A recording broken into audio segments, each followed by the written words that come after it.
Assalamualaikum warahmatullahi wabarakatuh. Apa kabar semuanya? Semoga keberkahan dan kesehatan selalu meliputi kita semua. Amin. Kali ini saya membawakan kisah dakwah Nabi Yusuf alaihissalam, episode keempatnya atau episode terakhirnya, dan ketampanannya yang begitu mempesona. Walaupun aib istri sang raja sudah ditutup-tutupi, namun tetap menyebar ke seluruh penjuru negeri. Siti Zulaikha pun menjadi gunjingan warga. Akhirnya Siti Zulaikha pun berinisiatif mengundang semua warga yang wanitanya untuk hadir ke istana dan memakan buah apel, sesuatu buah yang dikupas. Di saat tamunya mulai mengupas buah, Nabi Yusuf pun diperintahkan Zulaikha untuk melewati para wanita-wanita tersebut. Dan benar saja, setelah Yusuf alaihissalam melewati wanita-wanita tersebut, mereka semua memandang takjub. Ya Allah, ini adalah malaikat bukan manusia, sangat tampan sekali. Sampai mereka pun tak sadar tangannya sudah teriris dan berdarah. Mereka tersadar ketika Nabi Yusuf alaihissalam sudah berlalu. Ya Allah, tangan saya kenapa ini? Siti Zulaikha pun hanya bisa tersenyum dan berkata, itulah sesungguhnya yang terjadi padaku. Dan ketika aku tergoda, aku pun menggoda Nabi Yusuf alaihissalam. Namun dia tidak tergoda dan akhirnya aku penjarakan dia. Itulah sesungguhnya yang terjadi. Dan setelah melihat ketampanan Nabi Yusuf alaihissalam pun, warga tidak lagi menggunjing Siti Zulaikha. Ketika Nabi Yusuf dipenjara, ada 2 orang pegawai istana yang dipenjara juga dengan tuduhan meracuni sang raja. Yang dipenjara itu yang pertama penjaga gudang makanan dan seorang pelayan istana. Pada suatu pagi, 2 orang pemuda yang dipenjara tadi mendatangi Nabi Yusuf alaihissalam, menanyakan siapa beliau dan menanyakan juga mimpi mereka semalam. Sang pelayan menceritakan mimpinya. Penjaga gudang pun menceritakan mimpinya. Nabi Yusuf pun menjelaskan bahwa dirinya adalah seorang nabi utusan Allah Subhanahu wa Ta'ala dan menjelaskan tafsir mimpi mereka berdua.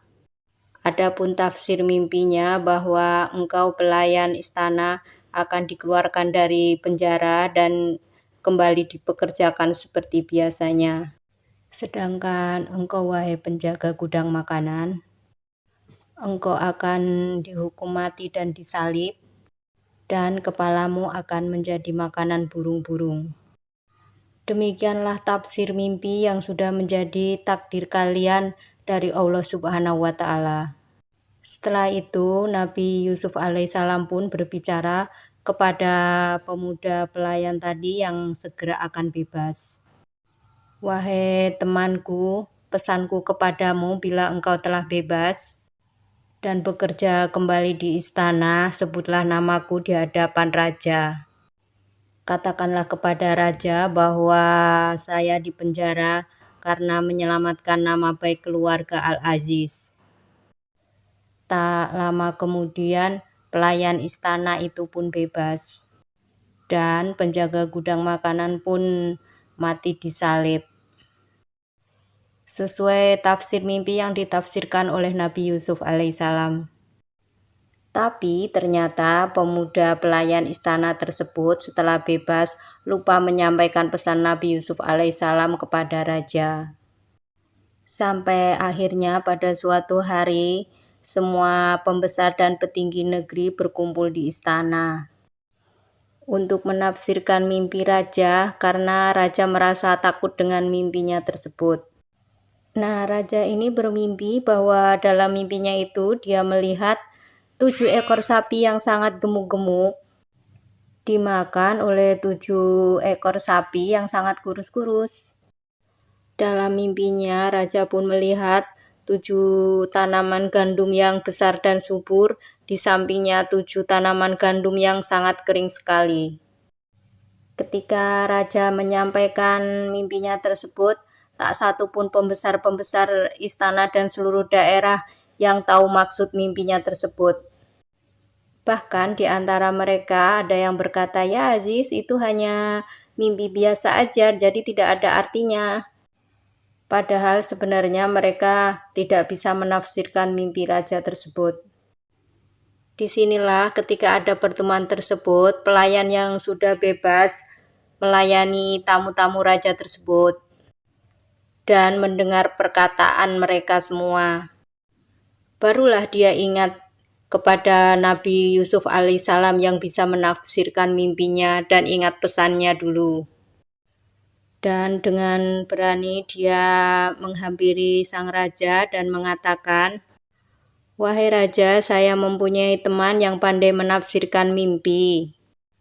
Orangnya sangat sopan, baik budi pekertinya, sangat tampan orangnya, dan sebenarnya dia tidak mempunyai salah. Bernama Yusuf. Pernah Paduka dia menafsirkan mimpi hamba dan teman hamba. Dan ternyata tafsir itu benar Paduka, seperti apa yang saya alami. Jika Paduka Sang Raja berkenan, saya akan mengunjungi Yusuf alaihissalam dan memintanya untuk menafsirkan mimpi Paduka Al-Aziz. Baiklah, pergilah ke sana dan ceritakan mimpi saya." Akhirnya pergilah pelayan tersebut ke penjara dan menceritakan semua mimpi-mimpi raja. Mendengar cerita mimpi tersebut, Nabi Yusuf pun langsung berdoa kepada Allah Subhanahu wa Ta'ala.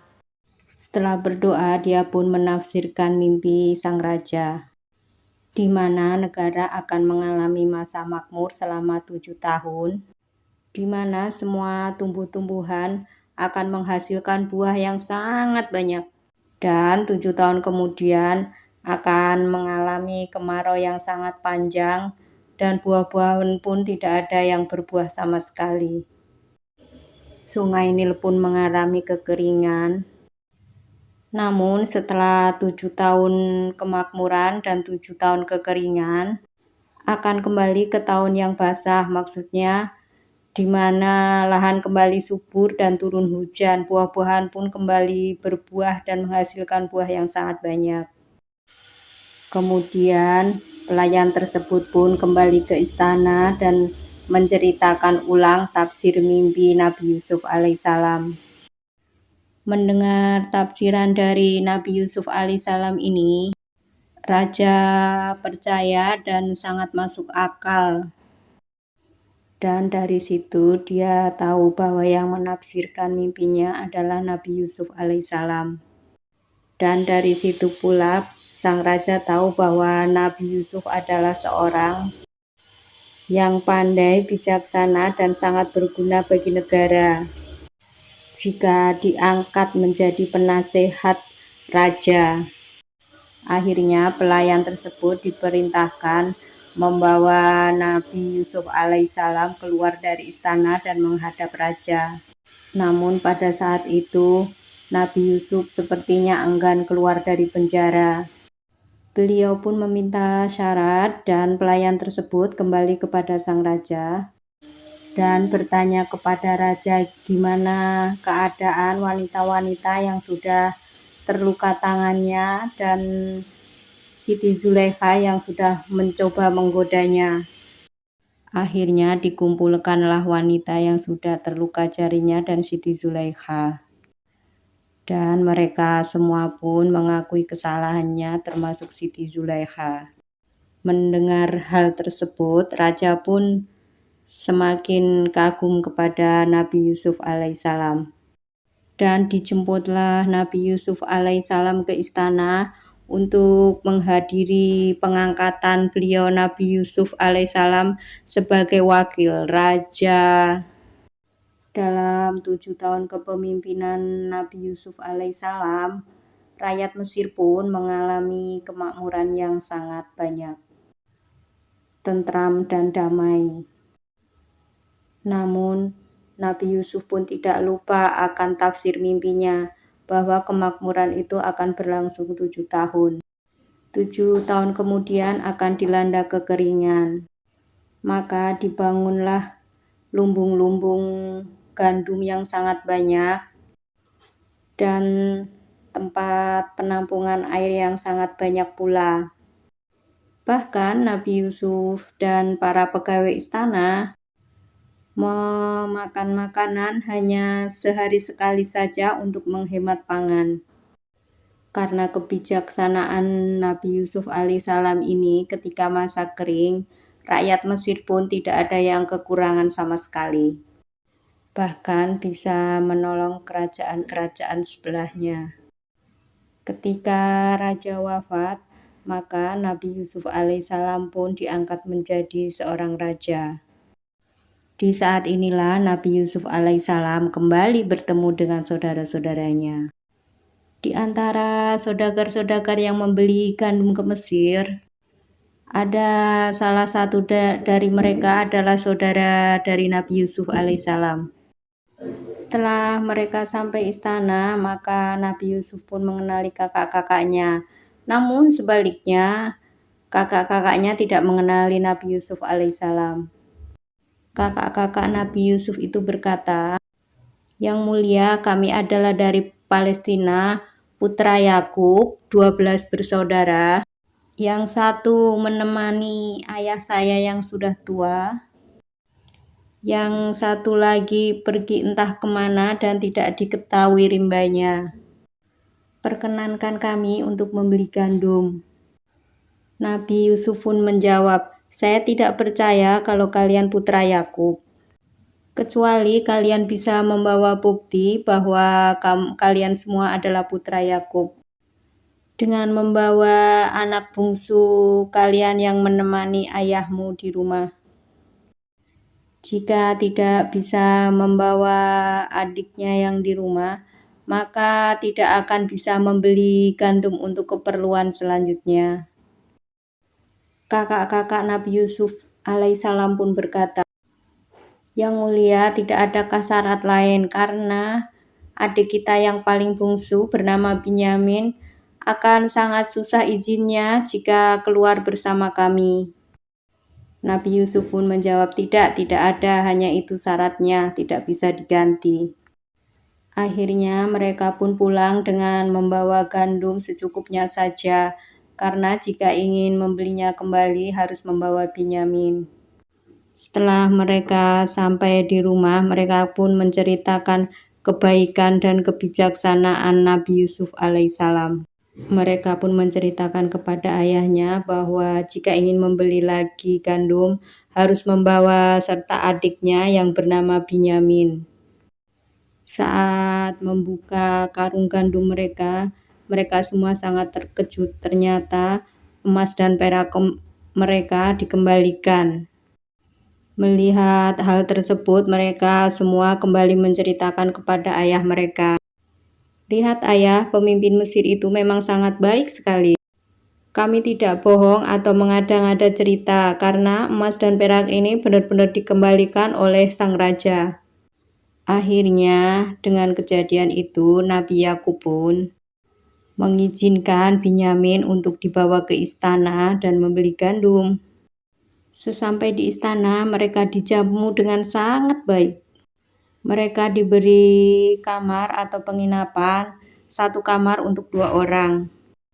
Tinggallah Binyamin ini sendiri, maka kata Yusuf alaihissalam, "Kamu tidur bersama saya." Dan ketika Binyamin tidur bersama Nabi Yusuf, Binyamin pun bercerita, jika kakaknya masih hidup, maka seumuran dengan Nabi Yusuf alaihissalam. Nabi Yusuf pun tersenyum dan terharu juga. Dan Nabi Yusuf pun akhirnya mengakuinya bahwa dia adalah Yusuf kakaknya. Binyamin sangat terkejut dan terharu tentunya. Namun Nabi Yusuf alaihissalam berpesan kepada Binyamin, jangan dulu menceritakan kepada kakak-kakaknya. Dan Binyamin pun menjawab, "Baiklah." Setelah menginap dan jamuan makan pun selesai, mereka pun kembali pulang ke Palestina.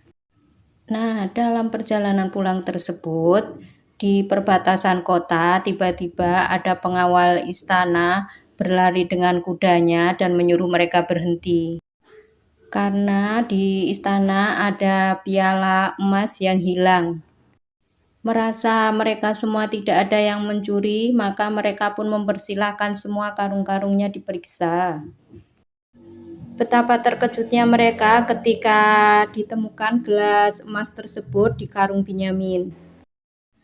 Sesuai perjanjian, bagi yang mencurinya maka akan tetap tinggal di istana. Dan kakak-kakaknya pun merasa khawatir dan bingung, akhirnya kembali menghadap Nabi Yusuf alaihissalam dan mengganti Binyamin dengan salah satu di antara mereka. Akhirnya kakak mereka yang bernama Yahuza tinggal menemani Binyamin. Dan mereka pun kembali ke Palestina. Hanya terdiri dari 9 orang. Mereka semua pun menceritakan kejadiannya kepada ayahnya, yakni Nabi Yakub alaihissalam. Nabi Yakub alaihissalam pun menjawab, "Sesungguhnya aku hanya mengadukan kesedihan hanya kepada Allah dan meminta pertolongan hanya kepada Allah Subhanahu wa Ta'ala." Dan ketika di istana, Binyamin pun menemui Nabi Yusuf alaihissalam serta mengadukan sesungguhnya yang menaruh gelas emas di karungnya adalah pengawal-pengawal istana tersebut. Nabi Yusuf pun hanya tersenyum dan berkata sesungguhnya pengawal-pengawal tersebut adalah suruhannya. Hal tersebut beliau lakukan agar Binyamin bisa tinggal di istana. Nabi Yusuf pun bercerita kepada Binyamin, sesungguhnya keluarga besar mereka akan berkumpul di istana suatu saat nanti. Di sisi lain, di Palestina, Nabi Yakub pun memerintahkan untuk kembali mencari keberadaan Nabi Yusuf alaihissalam. Karena Nabi Yakub alaihissalam telah didatangi beberapa malaikat yang menyamar menjadi manusia, menyampaikan bahwasannya Nabi Yusuf alaihissalam masih hidup. Walaupun anak-anaknya tidak yakin akan menemukan Nabi Yusuf, mereka pun berangkat juga untuk menyenangkan ayahnya. Mereka memulainya dari Mesir, selain meminta kembali Binyamin untuk menyenangkan ayahnya, sekalian membeli persediaan gandum yang sudah habis. Karena dengan kembalinya Binyamin tersebut sedikit menghibur kesedihan Nabi Yakub alaihissalam. Dan kakak-kakak Yusuf pun kembali meminta Nabi Yusuf alaihissalam untuk mengembalikan Binyamin. Nabi Yusuf pun menjawab, "Masih ingatkah kau seorang anak kecil yang kau lemparkan ke sumur dan kalian tinggalkan begitu saja tanpa bersalah?" Mereka semua sangat terkejut karena mereka tidak merasa membocorkan semua rahasianya. Mereka semua memandang Yusuf dari atas sampai bawah. Dan benar kiranya yang di hadapan mereka adalah Yusuf adiknya. Mereka semua langsung bersujud dan memohon ampun kepada Nabi Yusuf alaihissalam. Nabi Yusuf pun berkata, "Berdirilah kalian karena aku sudah memaafkanmu dan semoga Allah Subhanahu wa Ta'ala pun memaafkanmu. Dan tidak baik menyesali masa lalu. Sekarang pergilah kembali kepada ayahmu dan bawalah baju gamisku ini. Usapkanlah kepada kedua belah mata ayah, insya Allah penglihatannya akan terang kembali. Dan bawalah ayah dan seluruh keluarganya ke istana." Dengan bercampur rasa haru dan bahagia, mereka pun kembali ke Palestina untuk memberitahu ayahandanya. Belum sampai rumahnya, namun Nabi Yakub alaihissalam sudah mencium bau Yusuf alaihissalam. Dan beliau yakin bahwa pertemuan dengan anaknya Nabi Yusuf alaihissalam sudah semakin dekat. Ketika anak-anak mereka sudah sampai, mereka langsung memeluk ayahnya sambil mengusapkan gamis ke dua belah mata ayahnya. Dan benar saja, pandangan ayahnya pun kembali bersinar. Beliau dapat melihat anaknya satu persatu dengan wajah berseri-seri semuanya. Mereka semua menceritakan dengan detail bagaimana pertemuannya dengan Nabi Yusuf alaihissalam. Tak lupa juga mereka menyampaikan pesan kepada Nabi Yakub alaihissalam bahwa Nabi Yusuf alaihissalam mengundang seluruh keluarganya untuk tinggal di istana Mesir. Nabi Yakub alaihissalam dan keluarganya pun sangat bahagia dan bercampur rasa haru. Dan tak lupa mereka pun bersyukur kepada Allah Subhanahu wa Ta'ala. Mereka pun berkemas berangkat ke Mesir. Sesampainya mereka di Mesir, mereka pun berpelukan. Mereka semua pun menangis, namun kali ini tangis bahagia dan tangis syukur kepada Allah Subhanahu wa Ta'ala. Itu tadi kisah dakwah Nabi Yusuf alaihissalam.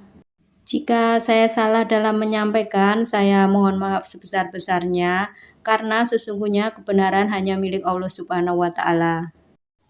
Jika ada yang kurang, boleh ditambah di kolom komentar. Akhir kata, wassalamualaikum warahmatullahi wabarakatuh. See you next video.